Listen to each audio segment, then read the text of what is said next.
On a clay tablet in Mesopotamia, dated to around 1200 BCE, a woman named Tapputi describes her exact process for making perfume. She lists the ingredients: flowers, oil, calamus. She describes distilling and filtering the mixture, repeating the process until it was refined enough to satisfy her. Tapputi is the earliest chemist named anywhere in the historical record, male or female, and the substance she was refining was not medicine or metal. It was a way to smell like something other than a human body that had been sweating in the desert heat. Imagine living somewhere with no running water, no soap as you would recognize it, and a climate that turned every afternoon into a slow simmer. Now imagine still needing to sit across from a king, negotiate a trade deal, or simply exist near other people in a crowded market. You would not have needed a modern understanding of bacteria to know something had to be done about the smell. You would have reached for whatever your culture had already discovered worked, the same way every civilization in this video eventually did. The honest question is not whether ancient humans cared about how they smelled. Clearly they did, urgently enough that the very first named chemist in written history was solving exactly that problem. The real question is what they actually did about it, using nothing but plants, oil, minerals, and an enormous amount of trial and error, spread across cultures that developed almost identical solutions without ever meeting each other. Most of what we know comes from 3 overlapping sources. Archaeologists can extract and identify organic residue trapped inside ancient ceramic vessels using a technique called gas chromatography mass spectrometry, breaking down microscopic chemical traces left behind thousands of years after the original liquid evaporated. Written recipes, preserved on clay tablets, papyrus, and later parchment, describe exact ingredient lists and preparation methods in enough detail that some have been successfully recreated in modern laboratories. And physical grooming tools, strigils, combs, and cosmetic containers turn up constantly in burial sites, suggesting personal hygiene mattered enough to bury someone with the tools for it.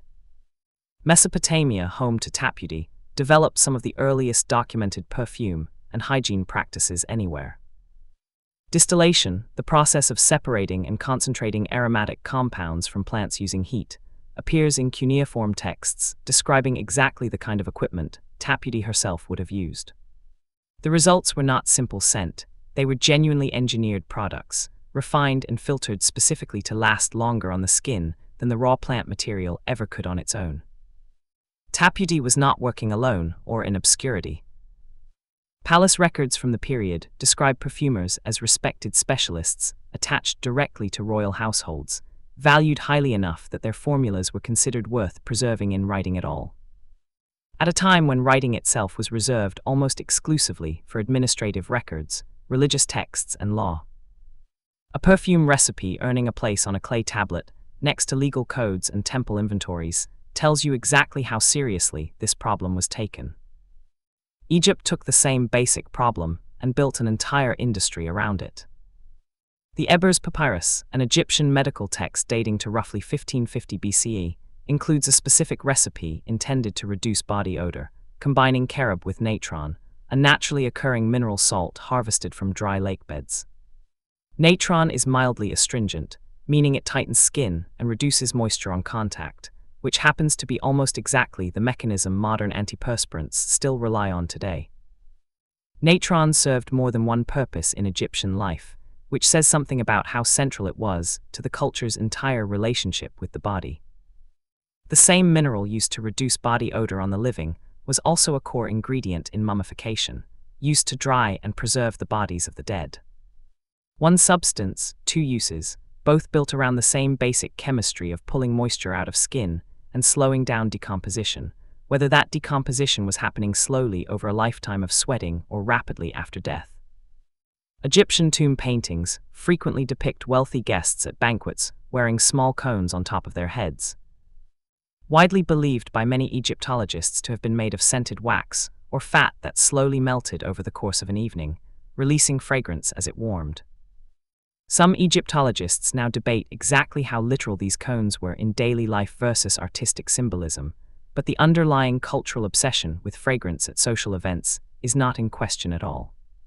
Myrrh and frankincense, both resins, were imported at enormous expense specifically for their scent, valuable enough to be treated as diplomatic gifts between kings. Carried across trade routes stretching from the Horn of Africa into the heart of Egyptian cities. Greece and Rome approached the same problem through an entirely different mechanism, one built around oil rather than water. Bathers coated their skin in olive oil, then used a curved metal tool called a strigil to scrape the oil back off, taking dirt, sweat, and dead skin along with it. Thousands of bronze strigils have been recovered from Greek and Roman archaeological sites, confirming this was not a niche practice, but a routine, everyday act of hygiene performed across an enormous range of social classes.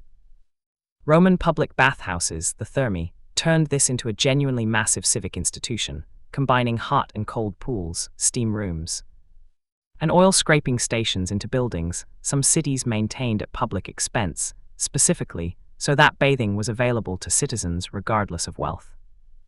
A visit to the baths was not a quick errand.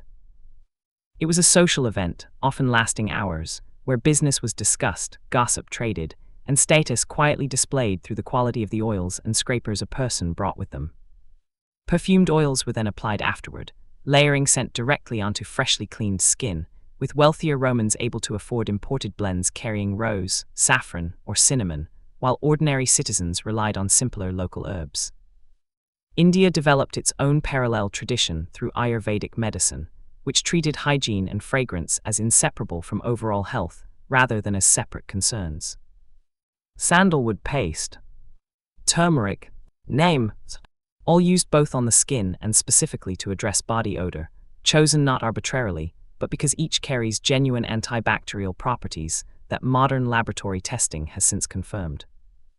Turmeric in particular contains a compound called curcumin, now studied extensively for its antimicrobial effects.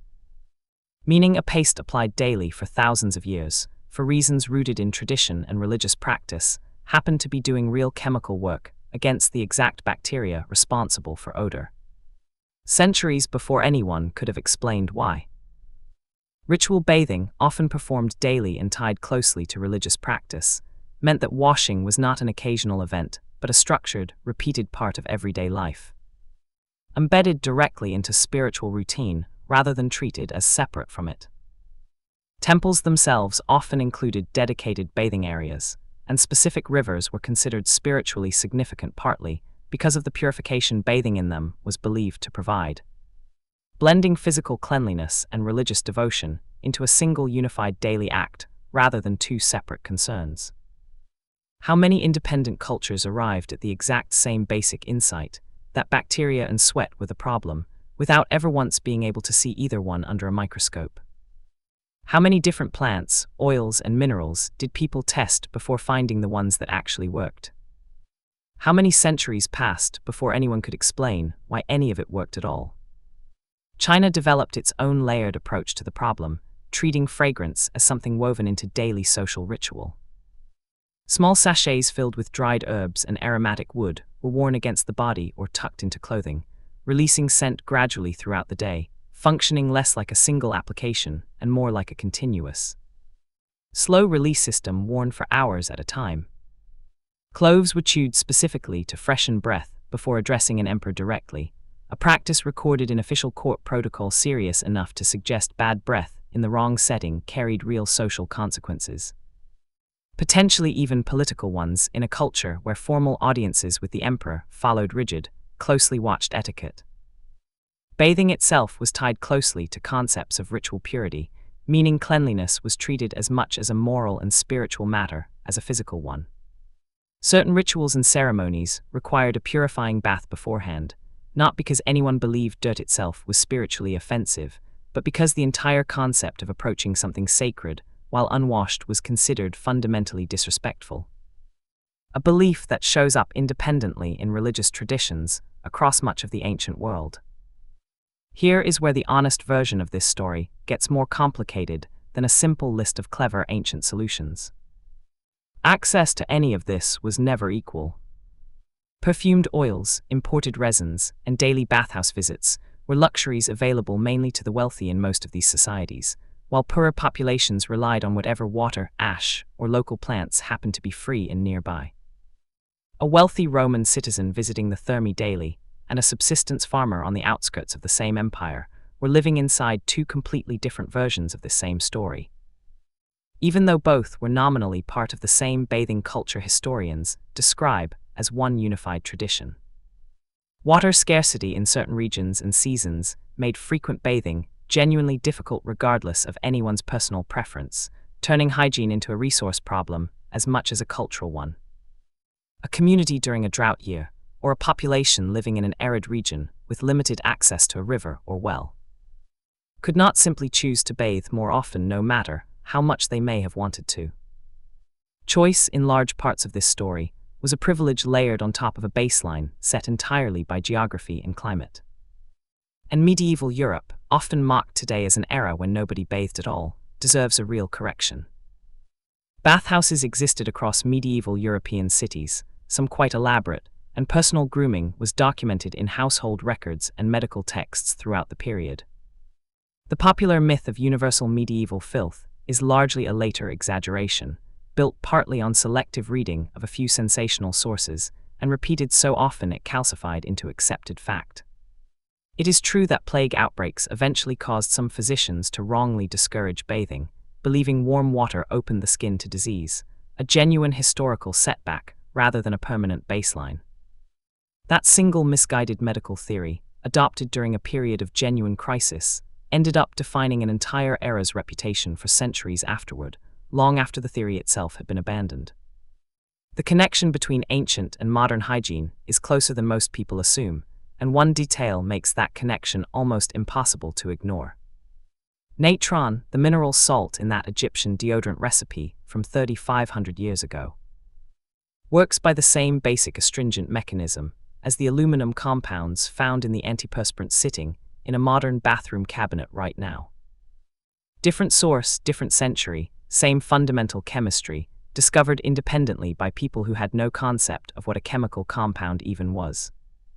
The reason any of this was necessary in the first place comes down to biology that nobody in the ancient world could have understood, even though they clearly understood the practical problem it created. Human skin contains two different types of sweat glands.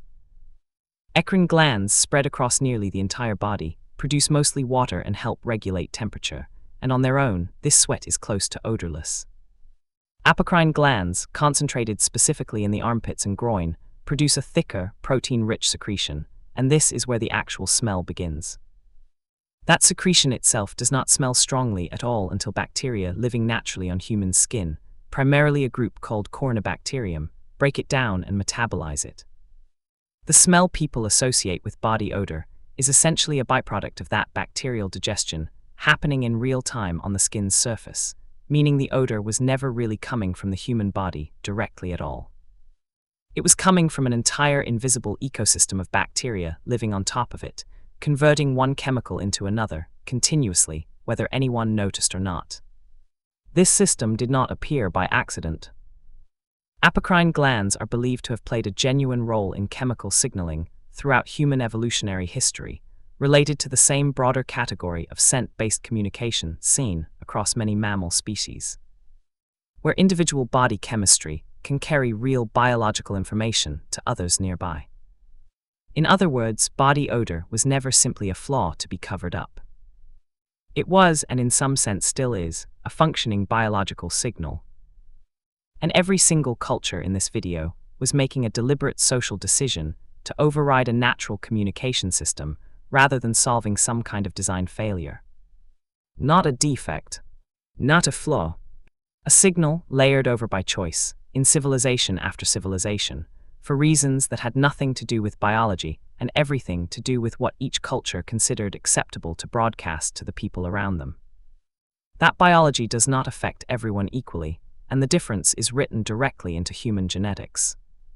A specific variant of a gene called ABCC11 controls whether apocrine sweat glands produce the thicker, odor-prone secretion at all.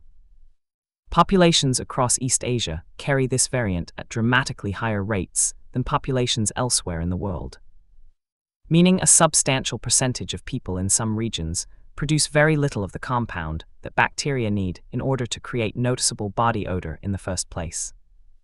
This single genetic difference likely helps explain why deodorant became a much smaller cultural product category in parts of East Asia, historically compared to Europe and the Americas, not because of any difference in hygiene standards, but because of a measurable difference sitting quietly inside a single gene. Interestingly, the very same ABCC11 gene also determines whether earwax is dry and flaky or wet and sticky, an entirely unrelated seeming trait controlled by the exact same genetic switch. Which is exactly the kind of detail that shows how tangled and interconnected human genetics actually is beneath the surface of something as simple sounding as body odor. If any of this changed how you think about the deodorant sitting in your own bathroom, that is exactly the kind of connection this channel exists to dig up. And subscribing means you will not miss the next one. Back to that clay tablet in Mesopotamia. Tapputi was not solving a trivial problem, and she was not vain for spending her life refining it. She was working with startling precision for her era against a biological signaling system every human being carries, using the only tools available to her: plants, heat, and patience. To solve a problem that a modern aluminum compound still solves the exact same way today. Every culture that came after her arrived independently at some version of the exact same conclusion she had already reached centuries earlier. Egypt, Greece and Rome, India, China, all with nothing more than flowers and calamus and careful, repeated filtering.